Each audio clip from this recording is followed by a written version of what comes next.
But here's our rotation detector as that storm continued into Hughes County. Really, it's been there. Velocity is kind of, I'd call it dirty, but we are looking at that inflow boundary. Not as prominent as it was maybe about 30 minutes ago when that tornado warning was issued. Our severe threat detector still not picking up much more rotation on that, so it has weakened quite a bit. Correlation coefficient not showing any debris. We're really just looking at some strong gusty winds as it tracks its way over into eastern Oklahoma. So I think that severe thunderstorm warning probably a good decision there on Tulsa's behalf. But right now, as it moved into Hughes County, was definitely a rotating storm, potentially producing a tornado that we were watching. And for areas like Lamar and Destin, if really later on you saw anything, you have any damage, have to report it. We want to know what you saw at your home. Send us a message into National Weather Service Norman, show them your damage reports. But right now, again, this main line really starting to weaken, heavier rain, and then strong gusty winds will be our big threat as we head through the morning. The good news is, especially for our friends in Norman, hail threat was not a big threat for us this morning. Maybe some small hail and a few of those thunderstorms, but big threat we saw was Metro this morning. Tornado warning issued, and we do have some damage. We've been talking about Charday, Wayne, Malcolm on the scene of some spots here around the Metro, reporting damage and some flooding here in the city. That tornado warning, again, it's about to move on out, and I do think that system really has weakened quite a bit, even for 3 more minutes. So they'll probably let it expire in 3 minutes, but I would say in Hughes County, give it about another 2 minutes and you should be pretty good. So I'm going to send it back over to news, and we'll have more coverage for you all morning long. All right, thank you, Danielle. We're going to continue with some team coverage now of these storms. And as you see that front push through, there's a lot of stuff that has been left behind. We've seen all kinds of spots all over the Metro. We've had trees and power lines down, flooded roads, just definitely some places you need to be careful and avoid as you get out your door this morning. We've also seen a lot of flooding out there, areas that you need to avoid right now. I know Wayne is out there covering that. Guys, if you see any flooded waters out there, just avoid it. Turn around, don't drown. I know it sounds like a silly nursery rhyme, but hey, it's here to help you out. Also, we've been tracking a number of crashes, but let's get right to Wayne. He is ready for us. Wayne, what are you seeing out there? Hey, we're at that fire that Jen was talking about at, this is at Grand and Penn. You can see this road right here on Penn is shut down. This is actually at the golf course, but the fire's at the fitness center. When I got here, I could definitely see some smoke rising from this building. I'm kind of backing up right now. So I don't try and hit anybody or anything like that. You can still kind of see a little bit of smoke, a little bit of steam possibly rising from this building. Again, this is the fitness center at the golf course at the crossroads of Northwest Grand and North Penn. You can see some ladders up there. Looks like they might have been on the roof, the fire department. But again, this road is completely closed, north and southbound on Penn, just in between Hillcrest and Grand. And so keep that in mind, folks. Right now, Nichols Hills Police is on scene, as well as local fire department, and they're covering this fire. You can see some smoke right there as well. So definitely a big situation right here. If we have any updates, we have it right here. Back to you. All right, well, that is Wayne there. We're tracking that. I know the mayor just released a statement. I'll read it for you. He just said, was just briefed by the authorities here this morning, a weather event.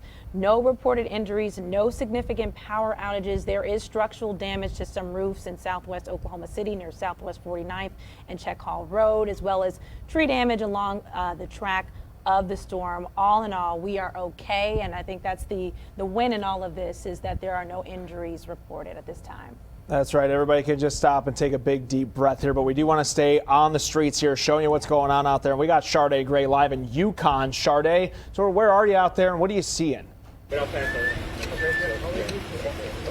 Well, good morning to you, Adam and Jasmine. We're near Southwest 49th and Check Hall, and I wanted to show you what that storm damage has done to this newly home. I want to step off to the side so you can take a look at this. You can see that that part of that roof is damaged, is blown off. I had a chance to talk to the husband for a quick second, and he said just after 5 o'clock this morning, they heard the storms coming through and heard a loud sound and told their kids to get into the closet because they don't have a storm shelter, and we're just seeing the aftermath of that. And then if we pan off to the side after this truck goes by, you'll be able to see his pickup truck was blown off to the side as well. It's on its side. Everybody is fine. The husband, mother, and 2 kids are doing fine.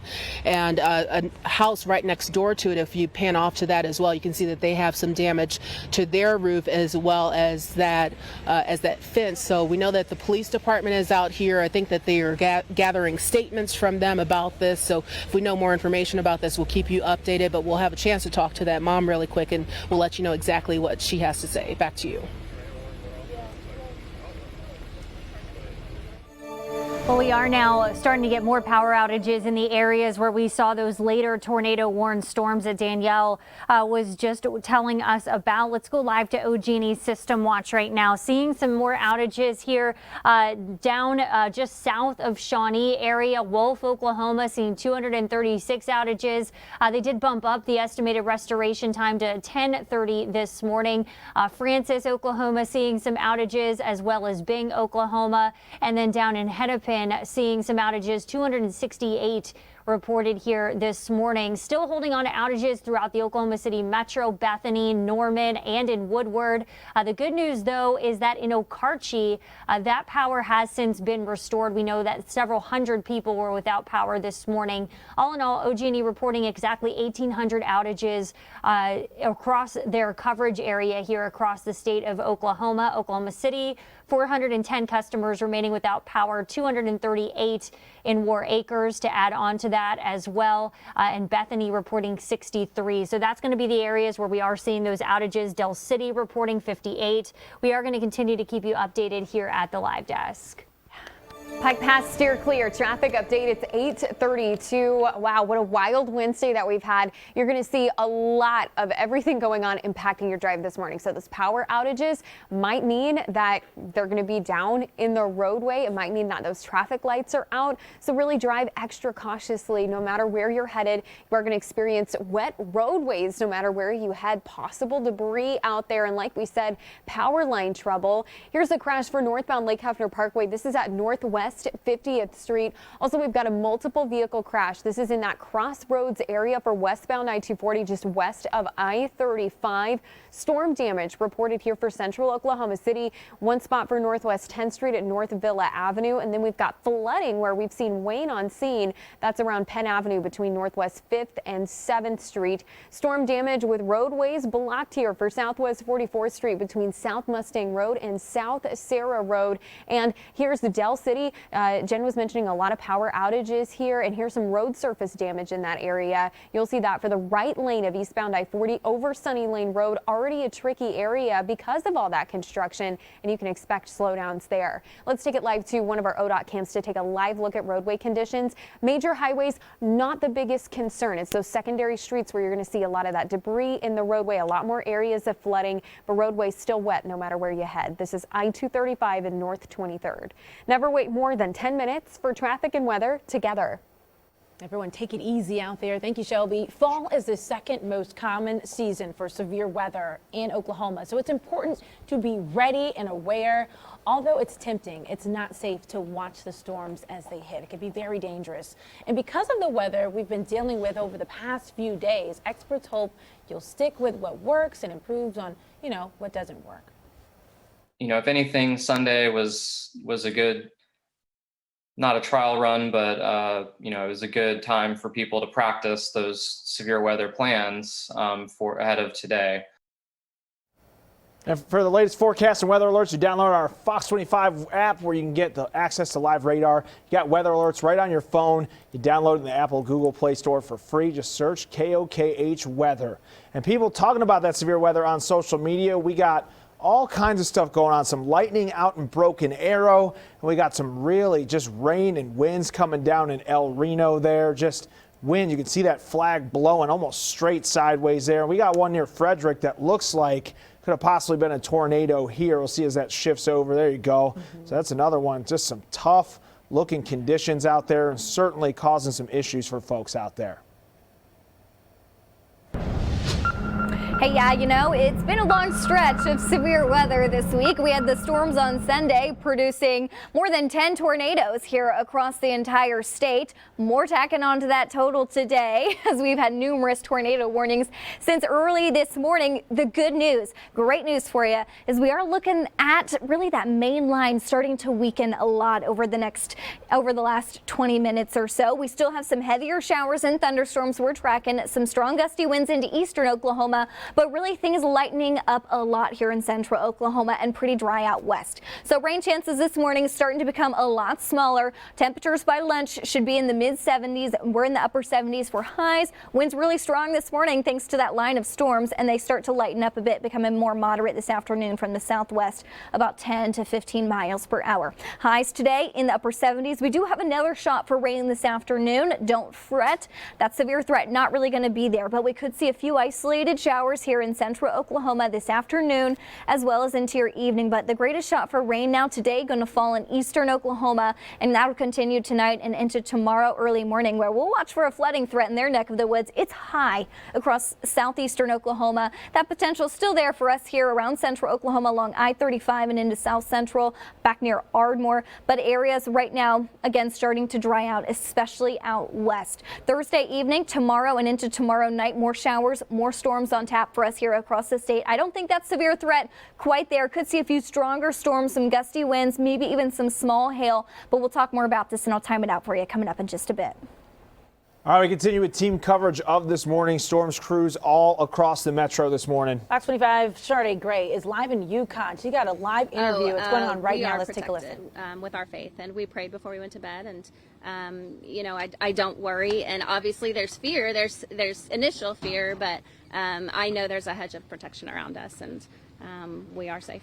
It sounds like, or looks like anyway, the house is fairly new as well. Yeah, we moved in May, so oh my gosh. Okay. like our dream house. Brandy, have you ever been through this before with something so, I guess you could say, traumatic? So we lived in Moore for 20 years, and we just moved from Moore. We never experienced damage, but we did have a family member go through the May tornado that wiped out everything in Moore, and so we've helped with cleanup lots of times. We've been in it, but not this close. So you know the drill. I mean, when you hear the sirens, you know what to do, all that good stuff. Yeah, it hit before the sirens. That says a lot. Shelter, like it wouldn't have mattered. But. And you said your husband, and your two kids are doing good. Oh, yeah. How are the dogs? You said a couple of dogs. I don't know. Haven't checked on them recently. They're around somewhere, huh? They seemed a little anxious, some anxiety, but they're probably fine. Did they make it to the closet with you guys? Oh, yeah. Yeah. One I had to go search for. I think she's going to drink a water or something while the windows were about to break. So all the little ones are okay. They were unaware. Yeah. Can you just recap for I know you already said this before, but just walk us through exactly what happened this morning, how you heard about it, and what exactly did you hear? Well, you know, we knew the storms were coming last night, and so we went to bed. We had prayed about it and really thought no more of it. And so we were woken up about 5:05 or 5:10 with the room shaking. It felt like lights were going on and off, and things were hitting the windows. And so jump out of bed and run straight to the kids and get in the closet. We knew exactly. You know, we're from Moore. We knew. Anything else you want to add before we let you go? I don't think so. We're just so thankful for our community who has come surround us. We feel very, very loved. Thank you so much, Brandy. All right. Thank you so much, Brandy. Thank you for joining us. And as you guys just heard from Brandy, who is the mother, was right inside when that happened. Just to reiterate, her husband, and two kids were inside. Heard the storms just after 5 o'clock, before the sirens even went off. So, as she just mentioned, they know the drill. They lived in Moore. They've been through this before, so they went straight to the closet. Everybody is fine, but obviously, as you can see, I'll step off to the side so you can see again that damage of that roof and just it being exposed. And as she just mentioned, a lot of people are coming out to help, which is what's going on right now. And you can see that pickup truck, if you heard her mention that briefly, that the pickup truck was not in the garage, it was outside, and whether that was a tornado or just strong winds, it picked up that truck that was on the street and pushed it or possibly rolled it into that grassy area. So if we know more information about this, we'll keep you updated and keep you informed on our broadcast as well as all of our social media outlets. Back to you. Thank you, Sade. I said she had been there since May, moved into their dream home. Oh, it's just a tough tough spot out there for a lot of folks getting up this morning. But the good news is that the family is okay. Yes. So that's the most important thing here. Let's get right to Jennifer Falsetti. She has an update for us from the live desk. Jen? Yeah, and I think it's worth showing that tweet, Jasmine. I know that you had mentioned just a few moments ago, the mayor giving an update on what the city is really seeing right now. And aside from the damage that we just saw, for the most part, things are looking good this morning. The mayor saying he was briefed already by Oklahoma City Emergency Management this morning, saying that there's no reported injuries, no significant power outages. However, there are several hundred OG&E customers without power. And again, where Charday is, there is some structural damage to some roofs. That's Southwest 49th and Check Hall Road, where we just showed you, as well as some tree damage along the track of the storm. We were showing you those trees down in Mesta Park and Heritage Hills, but all in all, nobody again is hurt, and everything for the most part is okay here in the Oklahoma City. It could have definitely been a lot worse. So we'll of course continue to keep you updated as new updates come our way here at the live desk. Yeah, there's a lot to keep track of when you talk about the storm coverage this morning. We are all over it for you. Yeah, we will have the latest on damage when we come back.